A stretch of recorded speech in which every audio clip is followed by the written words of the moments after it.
Muy bien, hemos llegado al cuarto relato de los evangelios con la introducción breve que hemos venido haciendo, que es quién es Jesús en cada uno de los evangelios y quién es el discípulo de Jesús, la cristología y el discipulado, la ética que nos corresponde a nosotros.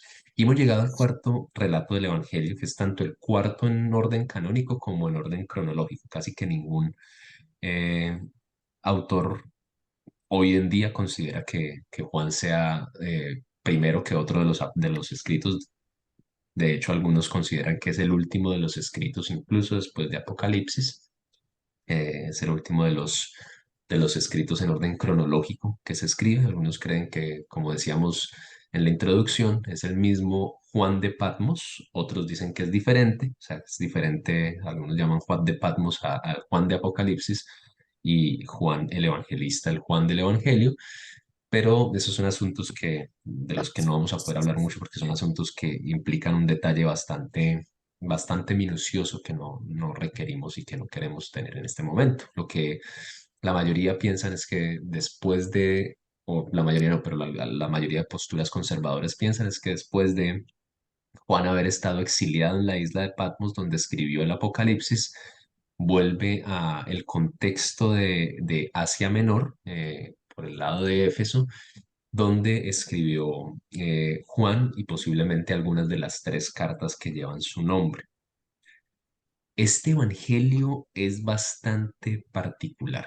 Usted no tiene que ser un experto en Biblia para notar que uno de estos evangelios es diferente. En Colombia había hace mucho tiempo una propaganda con una cancioncita que decía, una de nosotras no es como las otras, es diferente de todo lo demás.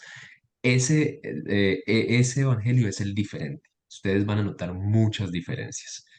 Los que han dado una leidita a los cuatro relatos del evangelio, cuéntenme qué es lo primero o cuáles son las primeras diferencias que se les viene a la mente cuando leen los tres sinópticos, los tres que tienen la misma óptica, que son Marcos, Mateo y Lucas, y cuando leen Juan. ¿Cuáles son algunas de las diferencias?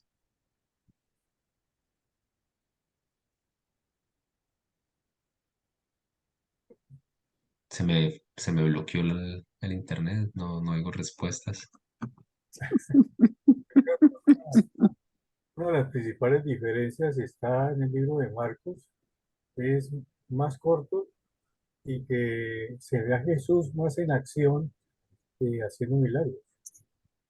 ¿Ok?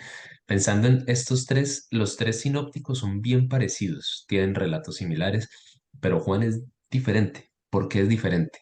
Los que lo han leído, o sea, ¿qué hace que Juan sea diferente, hermana Claudia? Juan empieza directo ya con Jesús listo para empezar su ministerio, ¿no? Pero Marcos también. No, también. No me fijé. Creo que una de las diferencias como más notables es que el Evangelio de Juan, a diferencia de los otros, es el que coloca a Jesús en la eternidad. No lo ubica en el pesebre, no lo ubica dentro de la esfera humana, sino que Juan lo presenta en el puro principio de todo. Ok, excelente. Ahorita vamos a hablar un poquito más de eso, pero muy bien. ¿Qué más han No notado? estoy segura, no estoy segura. De hecho, más que una afirmación sería una pregunta. Juan no fue discípulo de Jesús. O sea, él está escribiendo como el relato en primera persona porque a él le consta, fue testigo ocular, ¿Y ¿sí? cuál otro fue testigo ocular también de los cuatro? ¿Quién dijo Mateo? Yo, Muy bien. Mateo y Juan son los dos testigos oculares. Marcos posiblemente recibe lo que escribe de Pedro y Lucas ya es más una investigación, como vemos, pero muy bien. Ok, entonces, ¿qué tal si dejamos esto como una muestra de mi cariño para ustedes? Es decir, como una tareita para dentro de 8 días.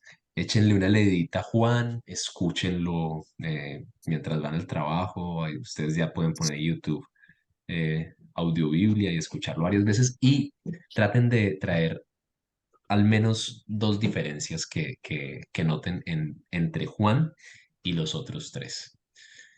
La primera diferencia, que es la que el querido pastor, mi papá, acaba de mencionar, es de la que vamos a hablar. El prólogo de Juan. ¿Qué es el prólogo? Es como esa sección que da inicio, es el antes de iniciar. Pone a Jesús en un lugar diferente al donde lo ponen los otros tres evangelistas. Cronológicamente, Marcos es el primero. ¿Y dónde lo pone Marcos? ¿Con qué inicia Marcos? ¿Con Jesús dónde? Ya está predicando, está diciendo, vos que proclaman el desierto, Excelente. preparen el camino por el Señor. Marcos lo pone de una Ya, en acción, no cuenta ya de mucho de la una. niñez, mucho en acción. Mateo relata un poco más acerca del nacimiento. Lucas amplía aún más el tema del nacimiento, pero Juan va mucho más atrás. Juan empieza con una declaración que para nosotros como personas que hemos crecido en la iglesia es bastante normal. ¿Cómo empieza? ¿Quién se sabe ese versículo de memoria? Juan 1:1. Mm. En el En el principio. principio era el verbo y el verbo era con Dios y el verbo era Dios. Muy bien. En el Bueno, principio era el verbo, y vamos a ponerlo acá para que lo veamos todos. Me dicen si están viendo mi pantalla.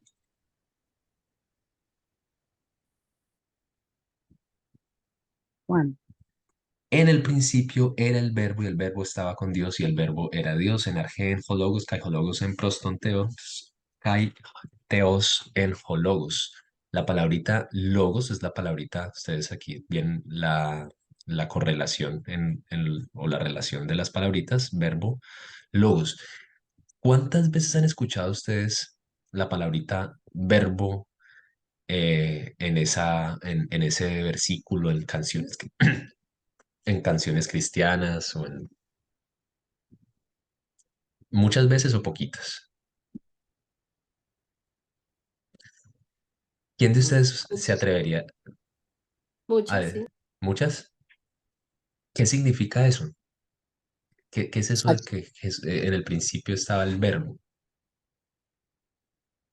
o la palabra? y el verbo era Dios.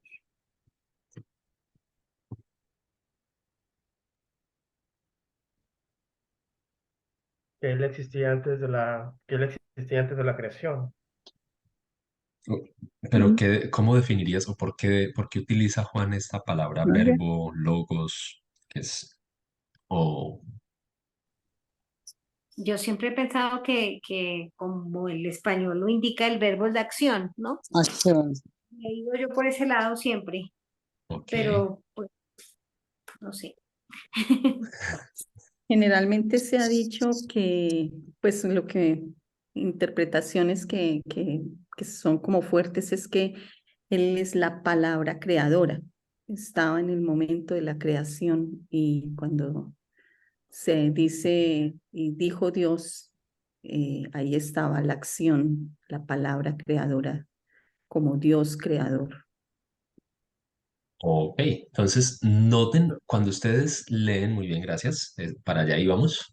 Eh, Cuando ustedes leen Juan 1:1, la primera frasecita, que es a lo primero a lo que los conecta.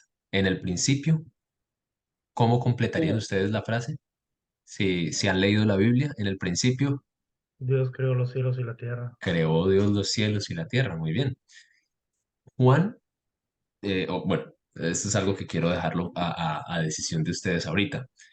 Juan empieza con una frase que hace clic en la mente de uno inmediatamente y lo conecta a lo que dice Génesis 1:1. De hecho, ustedes pueden ver aquí el texto en la Septuaginta, que es la traducción al griego del Antiguo Testamento, y ustedes van a ver que empieza de la misma manera. En el principio, en arjé, ustedes ven aquí el texto en griego como Juan lo escribió en arjé, Enarge, la misma palabrita. Enarge, epoiesen, hoteos, ton, uranon, kai, tengen. En el principio creó Dios los cielos y la tierra. Ustedes ven la conexión y esa es una de las posibilidades que Juan está conectando con esto, con la palabra creadora, porque en Génesis al menos 6 veces se dice que Dios dijo y fue hecho. Y Ujú. no estoy seguro si aquí lo tengo también. Ok, sí. En el Salmo 33:6 y otras partes del Antiguo Testamento se afirma, por ejemplo, en el Salmo 33:6, por tu palabra fueron hechos los cielos y la tierra. La concepción del judío, del judío que tiene el Antiguo Testamento como la palabra de Dios es que la palabra es más que una combinación de letras que produce un sonido, es algo que tiene el poder creador y no es eso lo que hoy algunos afirman de dígalo y confiéselo, sino es más una relación directa con Dios. De hecho, hay algunas traducciones de la Biblia del Antiguo Testamento que cuando hablan traducir algunos términos, para traducir algunas veces la palabra Dios, utilizan simplemente una expresión como dabar, que es palabra. O sea, en vez de decir Dios, utilizan la palabra. Y esto es una de las posibilidades. Ok. Pues esta es una de las posibilidades. Una de las posibilidades es que Juan esté conectando su inicio directamente el, con el inicio de la creación. Pero la otra posibilidad es la posibilidad que yo les planteo a través de lo que les acabo de enviar. ¿Alcanzaron a leer algo de lo que dice Heráclito, Anaxágoras, Platón, los estoicos y Filón, Filón es ya un judío cristiano, un filósofo cristiano judío del mismo siglo o posterior a Jesús? Pero, ¿qué dice, qué dicen estos filósofos acerca de esta palabrita logos? ¿Quién me cuenta en resumen qué dicen?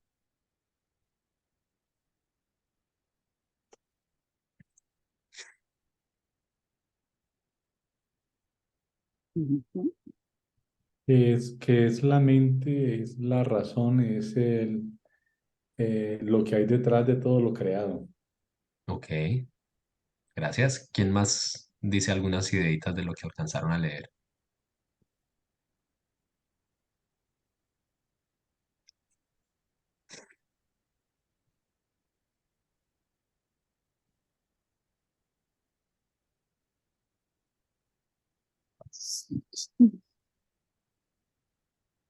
Bueno, se habla explícitamente de que las cosas no suceden como por, Magia. sí, sino definitivamente por la mente de Dios y porque Él tiene demarcado un camino para todo ya, ¿no? Claro. Recuerden que eso que estamos viendo acá son filosofías Mm. griegas. Obviamente todas estas filosofías en el mundo antiguo no hay ateísmo. El mundo antiguo es un mundo donde abunda la idea o sea, todo lo que sucede está conectado con lo sobrenatural, con dioses, sí, y es muy raro tener un monoteísmo en el mundo antiguo. La mayoría de personajes del mundo antiguo creen en dioses que están ordenando las cosas. Entonces, los filósofos, que son pensadores previos a Jesús, han tratado de pensar en qué es esto que le da estructura, que le da orden al mundo que nosotros vemos, qué hace que las estaciones vayan y vuelvan, qué hace que el desorden, no, perdón, que este mundo no sea un desorden, sino que sea un orden, que haya lluvia, que haya...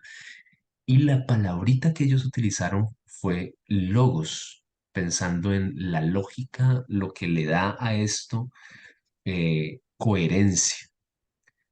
Entonces, la pregunta que yo tengo para ustedes es, ¿a qué creen que está haciendo referencia Juan?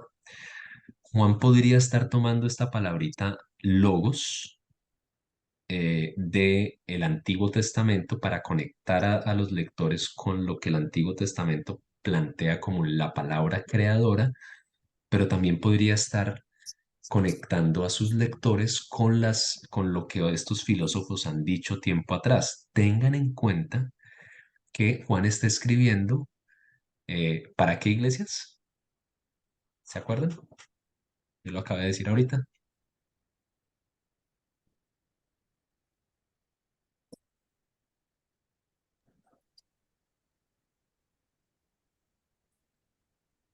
Se me para, de un momento a otro se me va el internet cuando hago Se me preguntas. congela. Sí, cuando hago preguntas. Para la Eh, iglesia de Éfeso, Muy bien. Para la iglesia de Éfeso y estamos en un contexto, el contexto de Asia Menor, contexto que posiblemente ya ha sido conocedor de filosofías helenísticas. Es un contexto menos judío y más griego, más helenizado. Quiero escuchar sus opiniones. ¿Qué creen? Juan está utilizando este concepto para traer a la mente de los judíos o perdón, de los lectores originales Antiguo Testamento o para traer a la mente de ellos el logos en el concepto filosófico. Yo me atrevo a decir que los dos, porque como no riñen entre sí las ideas, sino que son prácticamente, van en paralelo y son semejantes, entonces yo me atrevo a decir que las dos. Ok, ya por aquí alguien se atrevió y dijo las dos. Y vi que varios cuando ella se atrevió dijeron, sí, sí, sí, yo creo eso. Yo pienso lo mismo porque pues él está uniendo, relacionando a Jesús desde la eternidad como creador, pero también relacionando en su momento, en su contexto, lo que para ellos era conocido como el Logos, para darle esa exaltación también a Jesús. Muy bien, ok. ¿Hay alguien que piense diferente? Que diga, no, es uno de los dos. yo creo que yo sí me voy por el Antiguo Testamento solamente, Ok, pensando en, precisamente me pone a dudar un poquito lo que tú dices, de que ellos podrían estar hablando de logos, tal vez no en el Dios, no en un solo Dios, sino en varios dioses. Eh, Mientras que Juan sí lo lleva directamente a la creación y a un solo Dios verdadero y a el que creó todas las cosas. ok, muy buen argumento también. ¿A ¿Alguien se le pega a ella? Pero, Elizabeth. pero al igual, pero al igual yo pienso que, o sea, viendo que el tiempo él estaba en medio del periodo helenista, entonces o sea, él usa esa palabra, o usa ese griego, es el término logos, en cierta manera para, como, hace como una unión, lo utiliza como una unión entre, ok, esto es lo que creemos, eso es lo que hace que las estaciones del año cambien, que hay un universo, pero al mismo tiempo lo está llevando le está dando un enfoque directo hacia Génesis 1. Entonces, yo creo que es una combinación de las dos, usando los elementos de la cultura de ese momento para hacer el enlace con Dios. Perdón, con Génesis 1. Diría un amigo mío, hablaste bien bonito. Eh, Noten lo que Juan está haciendo. Lo que Juan está haciendo aquí es magistral. Y es una de las cosas que necesitamos hoy en día de lo que conocemos como apologetas cristianos o personas que sean capaces de hacer lo que Samuel acaba de decir, de conectar con los conceptos grandes de la cultura sin romper el centro de la doctrina y del quién es a quien estoy presentando. Juan con una sola palabrita, que para nosotros no tiene mucho sentido, porque somos lectores del 2023, estamos, sí, 23, eh, con una sola palabrita está trayendo a la mente de sus lectores gran parte del concepto de quién es Dios en el Antiguo Testamento, pero a la vez está trayendo a la mente de sus lectores, que son conocedores de las filosofías griegas, una cantidad de conceptos que solamente esa palabrita puede resumir. Y está trayendo todo eso. Y escuchen, o sea, si ustedes van, ustedes ahorita leyeron capítulo 1 de Juan, si ustedes van desde el capítulo 1 versículo 1 hasta el versículo 13 irían tanto si son eh, conocedores y de pronto les gusta, son, digamos que partícipes de algo de la filosofía griega, como si son simpatizantes con el judaísmo. Ustedes irían diciendo hasta Juan capítulo 1 versículo 13 sí, en el principio estaba el Logos y el Logos estaba con Dios y el Logos era Dios. Estamos de acuerdo con esto y seguimos leyendo todo lo que está ahí y estaríamos totalmente de acuerdo. Pero después de haber conectado Juan con judíos, con filosofías de la época, Juan dice, kai ho logos sarx egeneto kai eskenausen en jubin. Y el verbo se hizo carne y habitó entre nosotros. Ese es el punto en el que cualquiera, si es judío del primer siglo, si es conocedor de las filosofías griegas, cualquiera diría, oh, un momentico, un momentico, un momentico, un momentico. ¿Qué? Que el verbo, que el logos, que la palabra, que el Dios creador se hizo carne. O sea, si ustedes leen todo lo que viene atrás, cualquiera estaría diciendo, sí, claro. Pero que se hizo carne y la palabrita carne, que es la palabrita sarx, aquí se las estoy señalando, es una palabra ordinaria. No está hablando de una, o sea, pudo haber utilizado el término soma, que es para referirse a cuerpo en griego, pero Juan está utilizando una palabra ordinaria, una palabra que transmite la idea de fragilidad. Está diciendo que el verbo y el logos, egenetos, Se es hizo carne. un verbo que se puede traducir como se convirtió, llegó a ser egeneto sarx, kaiho logos sarx egeneto. Y el logos, oh, esto grandote que yo tengo en mente como judío, yo estoy pensando en el Dios creador, el rey del universo, el que ordena todo, como alguien que simpatiza con las filosofías griegas, yo estoy pensando en el logos, en eso que le da razón de ser al universo, que eso gigantesco vino a ser carne.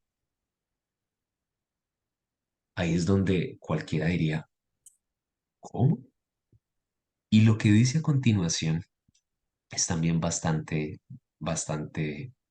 interesante si le prestamos atención. Kai esquenosen en Jumín. Y nuestras versiones, ustedes pueden buscar diferentes versiones, van a utilizar habitó, puso su morada, moró entre nosotros. Están lidiando todos con esta palabrita esquenosen, que es literalmente, es que no, es literalmente tienda, es tabernáculo y podría traducirse si existiera el verbo en español como tabernaculizó, puso su tabernáculo en medio de nosotros. Parte de lo que está diciendo Juan con esta palabrita está trayendo a la mente de los lectores judíos el concepto del tabernáculo. ¿Recuerdan ustedes Éxodo 40, el tabernáculo, la construcción, que es para los judíos el concepto de Dios habitando en un lugar donde nosotros podemos acercarnos y hay un lugar que está conectándonos a nosotros, pecadores, necesitados de la gracia de Dios, con Dios. una esfera chiquitica en donde se eh, interconectan, se entrelazan la esfera donde Dios habita y la esfera donde los humanos habitan, el tabernáculo. Es que nos tabernaculizó entre nosotros, puso su tabernáculo en medio nuestro. Y reitero, la idea es la idea de todo lo grandote que yo tengo en mente de quién es Dios, ese Dios gigante que no cabe en ningún lugar, puso su tabernáculo en medio nuestro en sarx, en carne humana, en algo frágil y, y corruptible, algo que puede llegar a perecer, algo que puede llegar a dañarse, algo que puede llegar a morir. Eso es una de las razones por las que muchos judíos y muchos agnósticos no logran todavía creer en Jesús, porque es una idea que excede toda nuestra comprensión. Y lo que vamos a celebrar ahorita en diciembre eh, es, es más que las lucecitas, más que el Papá Noel, más que los regalitos. Ay, Es la noticia, tal vez, una de las noticias más grandes que los cristianos tenemos para celebrar, la encarnación. No hay una palabra fácil para decir la grandeza que esto significa. La encarnación es todo lo que da orden a este mundo, lo que ha, ha producido este mundo, hecho un pequeño y humilde bebé. Como dice C.S. Lewis en uno de sus libros de ficción, eh, también en nuestro mundo hubo un momento en el que en un pesebre, dentro de un pesebre había algo que era más grande incluso que el mundo entero, pero cabía todavía allí, en este pequeñito pesebre. ujú. Y ojo, porque esta palabrita esquenosen, que nos conecta con tabernáculo, trae a la mente también unas ideas que hemos venido hablando desde el curso pasado de Pentateuco, relacionadas con el concepto de el templo, el donde habita Dios. Sigamos porque algo más dice este versículo. Vimos su gloria. Eteasameta ten doxan autu.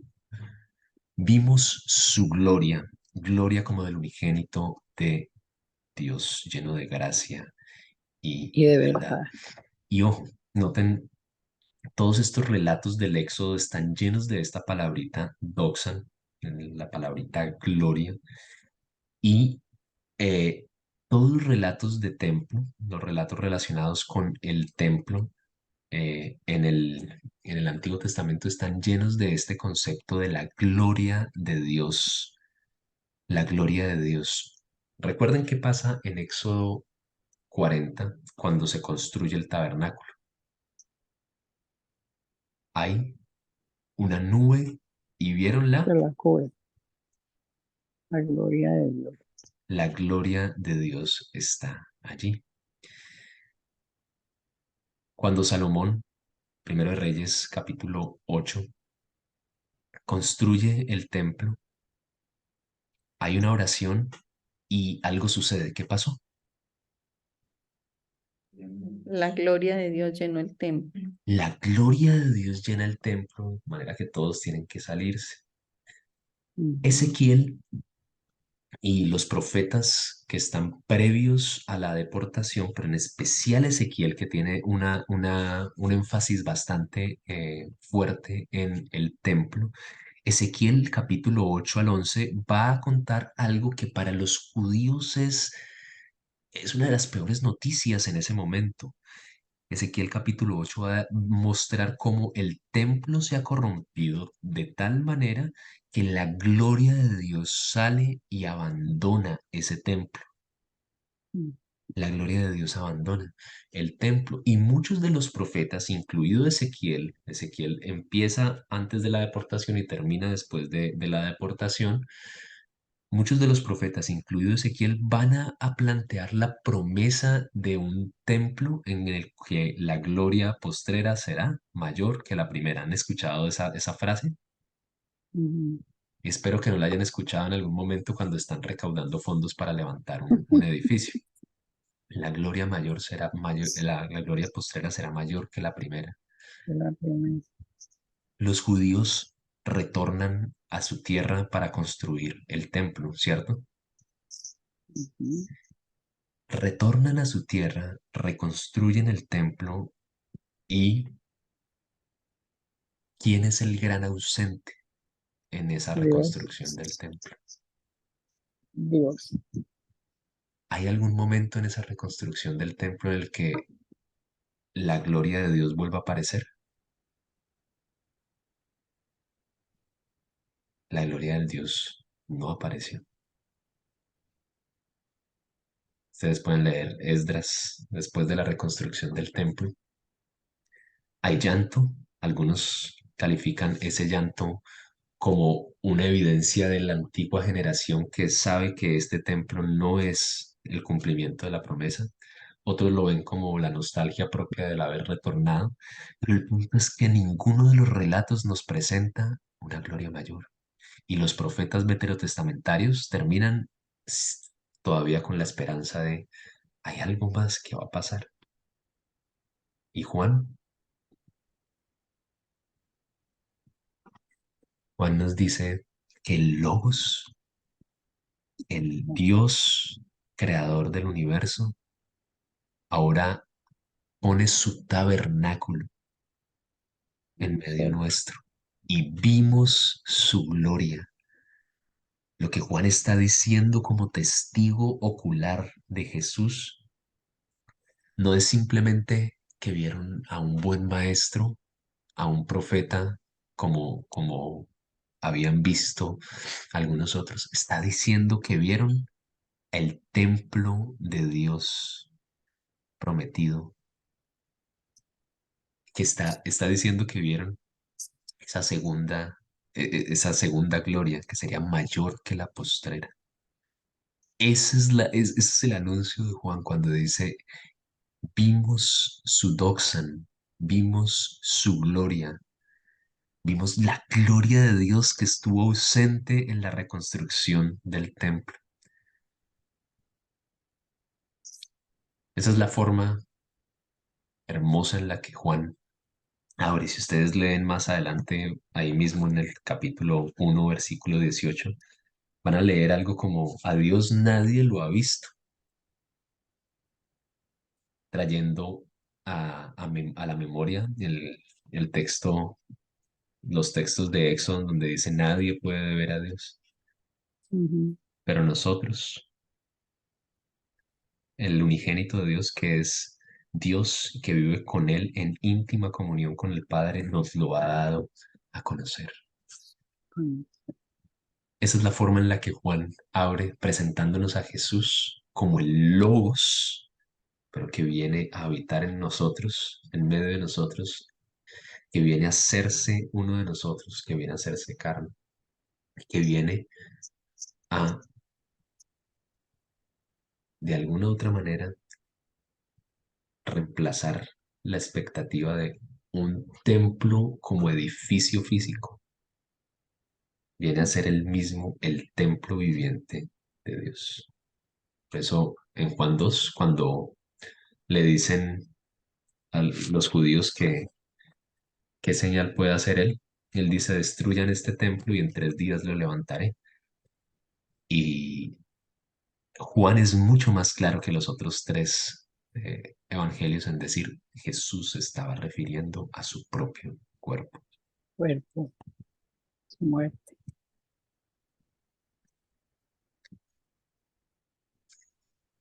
Muy bien. No sé si tienen alguna pregunta sobre lo que acabamos de compartir.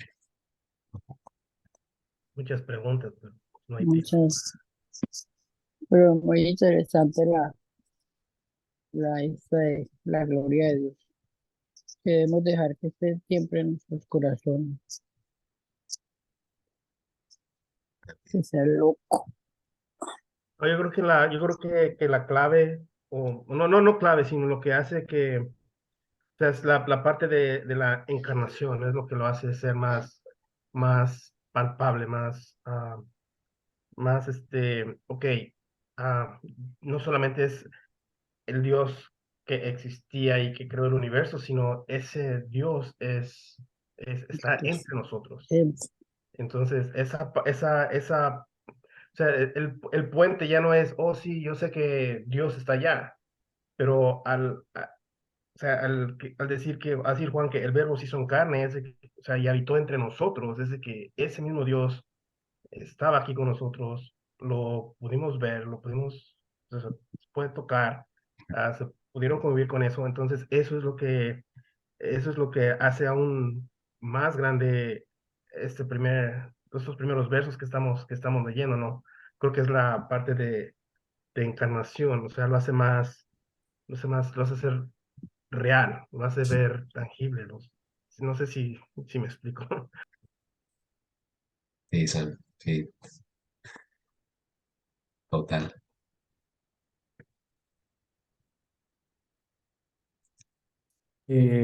Profe,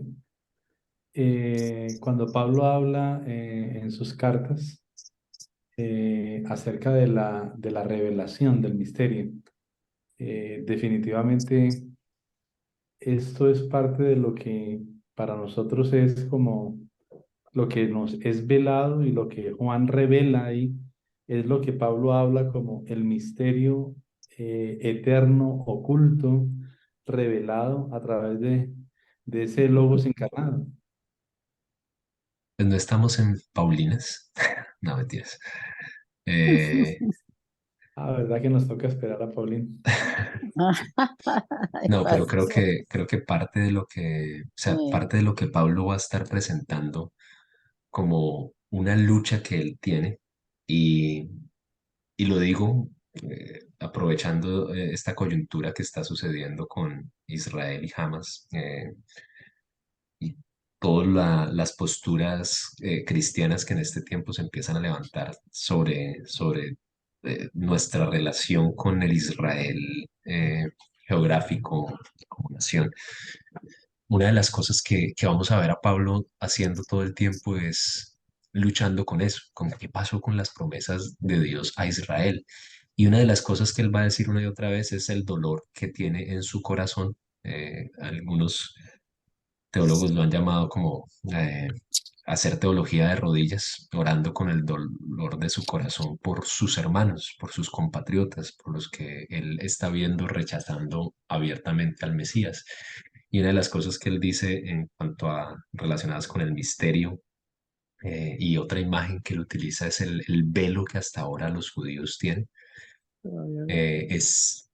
Está directamente relacionado con eso. La idea de este velo no les permite ver al Mesías, al Cristo, no les permite ver lo que nosotros vimos. Eso fue lo que él, como un fariseo de fariseos, logró ver en ese momento de su camino a Damasco, y que cambia totalmente su vida. Mm, Y más de ahí no voy a decir para que dejemos para material para Paulinas, que es mi materia preferida. Pero sí creo que gran parte o sea, cuando Pablo está hablando del misterio, está hablando de eso, de cómo podemos entender todo lo que el Antiguo Testamento viene trayendo, todo lo que han venido construyendo por años eh, diferentes grupos judíos, cómo podemos venir a entenderlo ahora a la luz de Cristo. Y para él esto es algo que es revelador y que transforma su vida entera, y que es lo que le complica a los judíos su entrada al nuevo pueblo del pacto.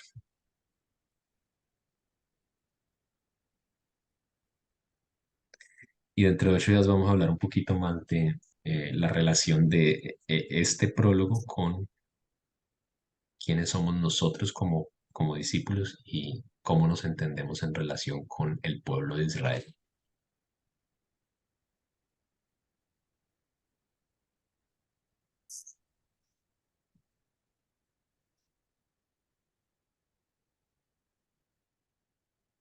¿Qué tal si oramos? ¿Qué tal si oramos? Y una de las cosas que decía al principio es yo de verdad oro para que el Señor nos dé hoy en los diferentes contextos en los que nos encontramos una, eh, una perspicacia, una capacidad de enganchar con la cultura críticamente, no para quedarnos enganchados ahí, sino para hacer lo que Juan hace.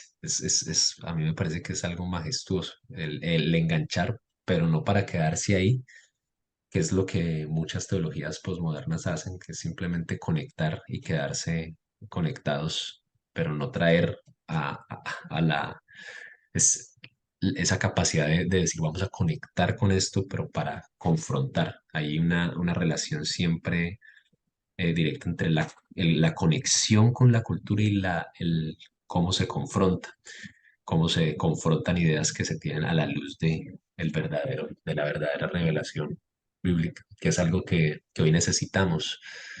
Hoy hablar del logos no, pues tal vez no tiene mucho sentido, pero necesitamos entender cómo ese logos tiene sentido en las universidades, qué puntos de conexión hay con diferentes pensamientos en el mundo del entretenimiento, en el mundo de las empresas, en el mundo bueno, en diferentes contextos, cómo podemos enganchar sin quedarnos enganchados, cómo podemos conectar, pero para traer hasta el momento en el que confronta el Evangelio también y nos permite llegar a Cristo, que es el centro de nuestra fe. Oremos. Señor, leer Juan es una delicia, leer Juan es una bendición y creo que toda tu palabra es una bendición, pero cuando empezamos a leer textos como estos y a descubrir, Señor, cosas que están allí, las formas en las que tú estás comunicando quién eres tú y conectando a la vez para confrontar ideas de otros, parece algo precioso. Ayúdanos a entender también cómo hoy tú estás confrontando ideas que nosotros hemos tenido, Señor. Ayúdanos a ver tu grandeza y a la vez tu fragilidad, tu cercanía. Ayúdanos a ver la imposibilidad de contenerte a ti en una idea, en un concepto, pero a la vez la forma fácil en la que te nos acercas y te nos conectas, te dejas conocer.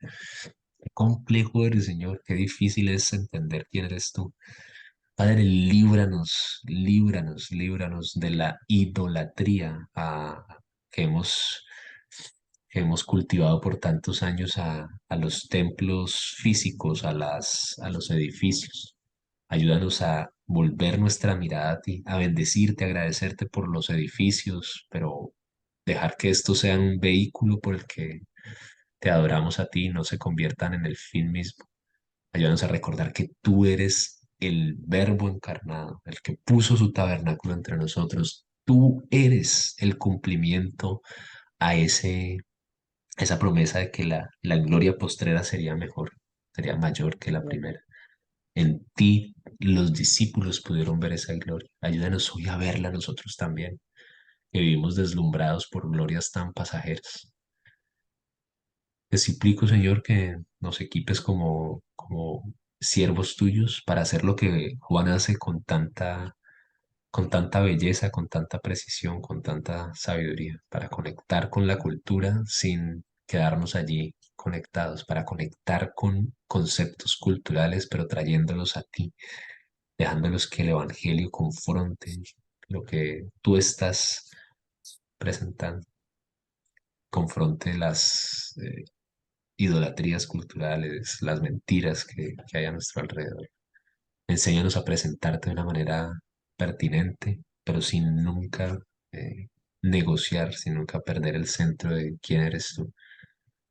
Llénanos de ti, Señor, y permítenos vivir como una iglesia tuya en misión, activamente conociéndote y enamorándonos más de ti, Señor. Amén. Amén. Amén. Amén. El Señor nos bendiga.